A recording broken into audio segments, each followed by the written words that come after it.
Funcionários dos Estados Unidos são atacados por força desconhecida, agora chamada de Síndrome de Havana. Você já ouviu falar em Síndrome de Havana? Essa é uma das histórias mais obscuras e misteriosas das relações internacionais. Essa síndrome, como eles chamam, afeta a saúde de militares e diplomatas americanos em determinados lugares do mundo, e ninguém sabe exatamente por quê. Isso vem acontecendo desde 2016, mas o que é essa síndrome? Como surgiu e por que afeta somente diplomatas e militares americanos? É sobre isso que vamos falar no vídeo de hoje. Eu sou Henrique Brasil e você está no canal Futuro Enigma. Mas antes de começarmos, vou te dar uma dica. Que tal saber também de um novo universo de oportunidades? Eu estou falando do MB. Eles estão há mais de 10 anos no mercado, conectando mais de 4 milhões de clientes a um futuro digital mais seguro e rentável. Aqui você tem tecnologia de ponta, segurança máxima e as melhores oportunidades de investimentos em ativos digitais de um jeito fácil e sem burocracia. Aqui você terá acesso direto para a compra e venda de Bitcoin e diversas outras criptomoedas. O futuro já chegou e ele é digital. Não fique para trás enquanto o mercado avança. Ao abrir sua conta e depositar pelo menos R$50, você ganha R$25 para investir em sua primeira cripto no MB. Essa promoção está imperdível. Fica a dica. Aproveita. Agora bora pro vídeo. No final de 2016, na Embaixada Americana em Havana, começaram a surgir relatos alarmantes. Tina Onfer, uma funcionária do Departamento de Estado, foi uma das primeiras a perceber que algo estava errado. Certa noite, ela acordou com uma dor de cabeça intensa, como se algo estivesse pressionando suas têmporas. Ao mesmo tempo, sentiu uma pressão estranha nos ouvidos. O quarto, de repente, foi tomado por ruídos agudos e metálicos, como se uma frequência desconhecida vibrasse ao seu redor. A sensação era perturbadora. Tontura, desequilíbrio e o mais estranho, a impressão de estar sendo observada. Mas não havia ninguém ali, nenhum sinal de invasão, nenhum dispositivo visível. A experiência a deixou realmente apavorada, incapaz de dormir pelo resto daquela noite. Os dias passaram e o clima de apreensão só aumentou quando Doug Ferguson, outro funcionário da embaixada em Havana, relatou sintomas semelhantes. No caso dele, as vertigens vieram acompanhadas de uma sensação intensa de calor na cabeça, seguida por um estalo nos ouvidos, como se alguém tivesse estourado um balão ao seu lado. Além disso, ele passou a sofrer com náuseas e crises súbitas de desequilíbrio, o que o levou a procurar ajuda médica. Os colegas surpresos começaram a comentar entre si sobre esses incidentes. Será que havia algum problema na infraestrutura daquele prédio ou no fornecimento de água? Mas as análises preliminares não encontraram nada de errado. Nenhum sinal de contaminação, nenhum defeito aparente. Com isso, a tensão só crescia. A cada novo relato ficava mais evidente que estavam lidando com um fenômeno misterioso e sem explicação. Pouco tempo depois, o problema ultrapassou as fronteiras de Cuba. Em cidades a milhares de quilômetros dali, começaram a surgir relatos assustadoramente semelhantes. Na China, em Guangzhou, Catherine Werner, funcionária do Departamento de Comércio dos Estados Unidos, passou a sofrer com dores de cabeça fortíssimas toda vez que entrava em seu apartamento oficial. Ela descreveu um zumbido agudo que às vezes parecia fazer seu cérebro vibrar. As enxaquecas e tonturas se tornaram tão intensas que ela começou a temer voltar para casa, como se o seu lar tivesse se tornado um lugar hostil. Mas apesar das consultas médicas, ninguém conseguia explicar o que estava acontecendo. Na mesma cidade, Mark Lenz, engenheiro de segurança do Departamento de Estado, também começou a apresentar sintomas parecidos. Em meados de 2017, passou a acordar no meio da noite com dores de cabeça latejantes e uma forte pressão nos ouvidos, semelhante à sensação de um avião perdendo altitude muito rápido.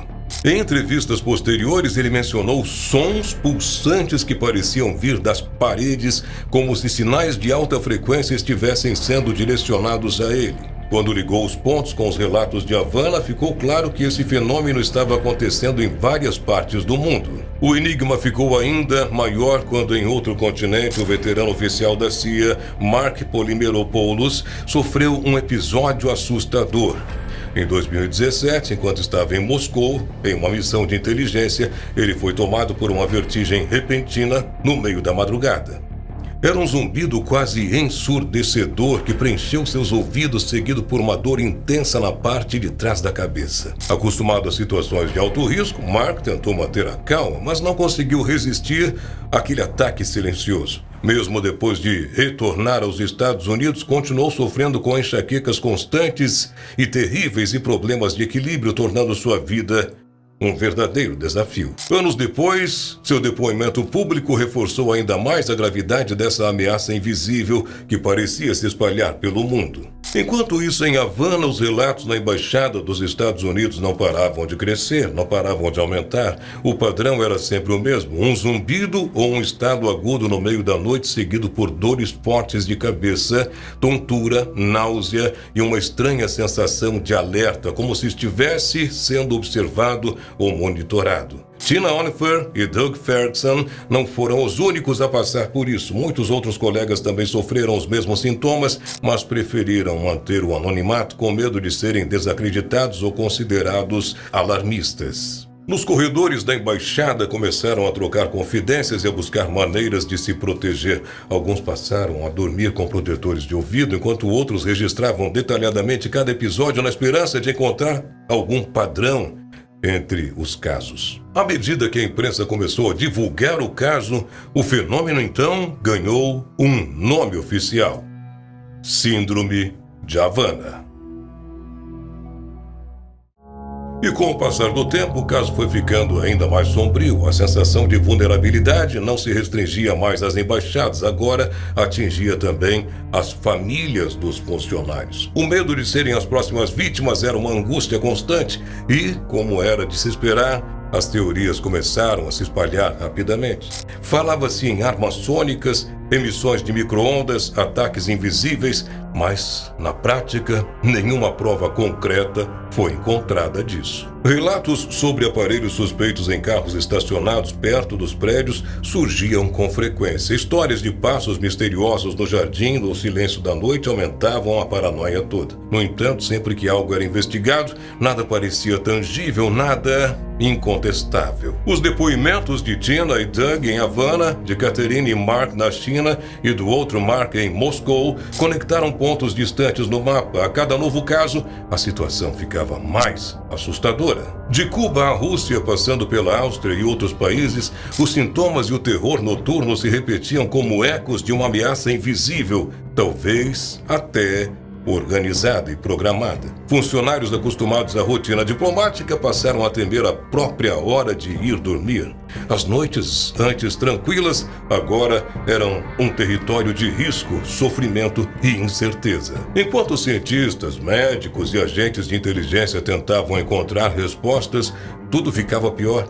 E, mesmo sem apontar culpados, as vítimas deixavam claro: algo realmente estava acontecendo e podia ser perigoso. Nos corredores do Departamento de Estado em Washington, os boatos se espalhavam cada vez mais rápido. A cada novo relato surgia mais uma peça dessa história sem desfecho. O que se sabia, no fim das contas, era que tudo começou em Havana e, sem deixar pistas claras, foi se espalhando pelo mundo. Para se ter uma ideia, mais de 200 casos foram registrados. Diversas agências americanas conduziram investigações para entender esse fenômeno. Mas há 2 anos, analistas de inteligência dos Estados Unidos chegaram a uma conclusão surpreendente: a Síndrome de Havana não era resultado de um ataque de um adversário estrangeiro com armas de energia. E essa declaração enterrou uma teoria defendida por diplomatas e agentes de inteligência americanos que acreditavam estar sofrendo ataques deliberados, possivelmente orquestrados pela Rússia. Muitos desses oficiais ficaram incapacitados de trabalhar, enfrentando dores crônicas e contas médicas altíssimas. Mas, se não foi um ataque, então o que foi tudo isso? Bem, no relatório da inteligência escrito pela CIA, eles concluíram o caso dizendo que tudo não passava de uma coincidência. Não havia provas de que alguém estivesse por trás dos incidentes usando uma arma secreta contra diplomatas americanos. Mas era isso? Fim de história? Ninguém iria investigar isso com mais detalhes? Parece que ninguém iria.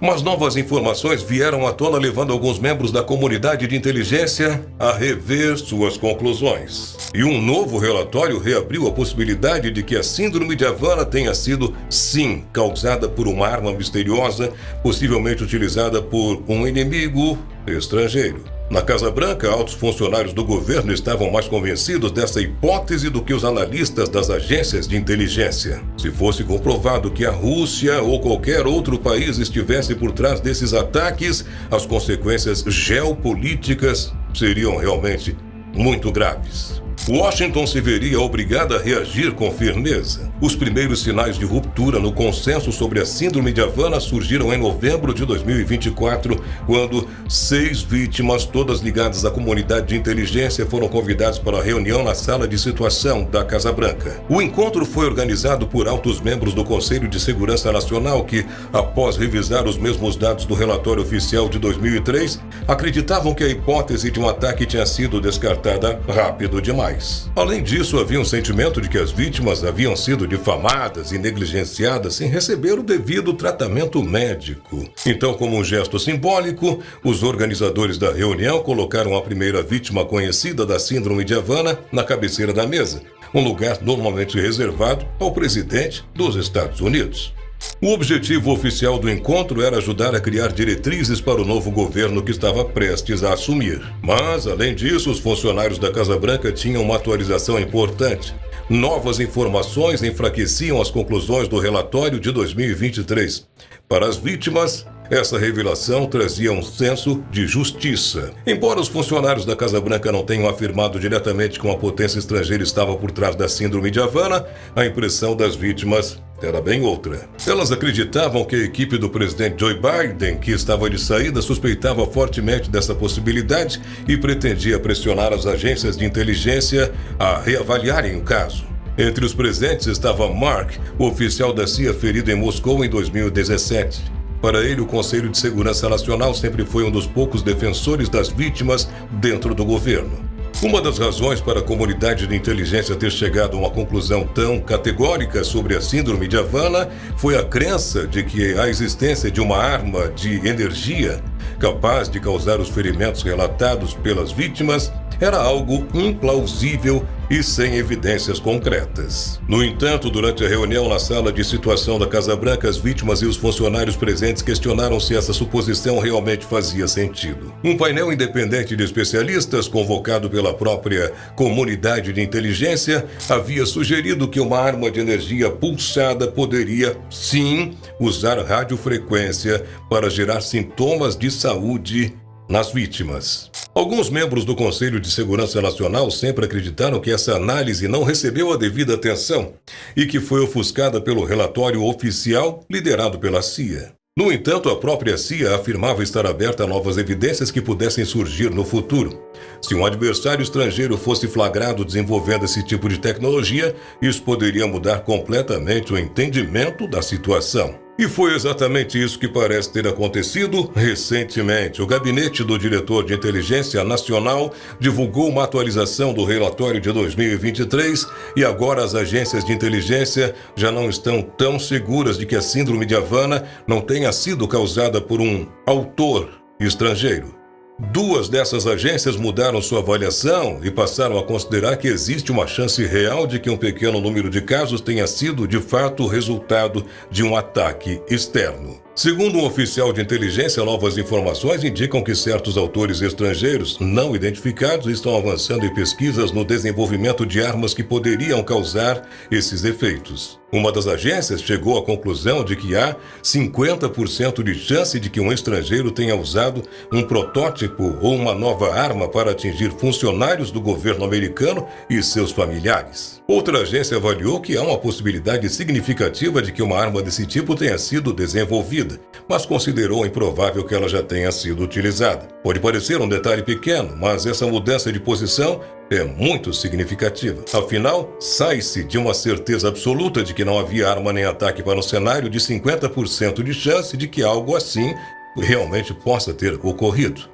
Apesar disso, 5 das 7 agências que contribuíram para o relatório mantiveram suas conclusões anteriores. Ou seja, essa mudança reflete a visão de uma minoria, mas ainda assim é um avanço importante. Fontes próximas ao assunto sugerem que uma das agências que revisou sua avaliação foi a Agência de Segurança Nacional, NSA. Isso poderia indicar que comunicações interceptadas revelaram alguma evidência sobre o envolvimento de um adversário estrangeiro. E não são apenas os funcionários da Casa Branca ou as agências de inteligência que estão convencidos de que há algo a mais por trás da Síndrome de Havana. No mês passado, o deputado Rick Crawford, do Partido Republicano, divulgou um relatório da Comissão de Inteligência da Câmara dos Deputados. A conclusão do relatório? A ideia de que adversários estrangeiros não são responsáveis pela Síndrome de Havana é, no mínimo, duvidosa e, no pior dos casos, enganosa. Então, seria realmente possível que tudo isso fosse apenas uma coincidência? Os casos são numerosos, os sintomas são muito semelhantes e as vítimas estão sempre ligadas ao governo americano, seja como diplomatas, funcionários da inteligência ou militares no exterior. Então, a grande pergunta que fica é: quem estaria por trás disso? Será obra de nações inimigas ou um ataque extraterrestre? Bom, por mais estranho que pareça, existem pessoas comentando isso na internet, ainda mais pelo fato de que as investigações foram inconclusivas. Realmente tudo isso é um verdadeiro mistério. Seria isso algum tipo de arma? Estariam eles sendo vítimas de uma retaliação em suas funções nesses países? Será que vai ser assim o modo de coagir pessoas importantes daqui para frente? Muito obrigado por ter assistido a este vídeo até o final. Se você gostou, deixa aí teu like, se inscreve no canal, clica no sininho de notificações e também deixa teu comentário aqui abaixo. Um forte abraço para você e até o próximo vídeo.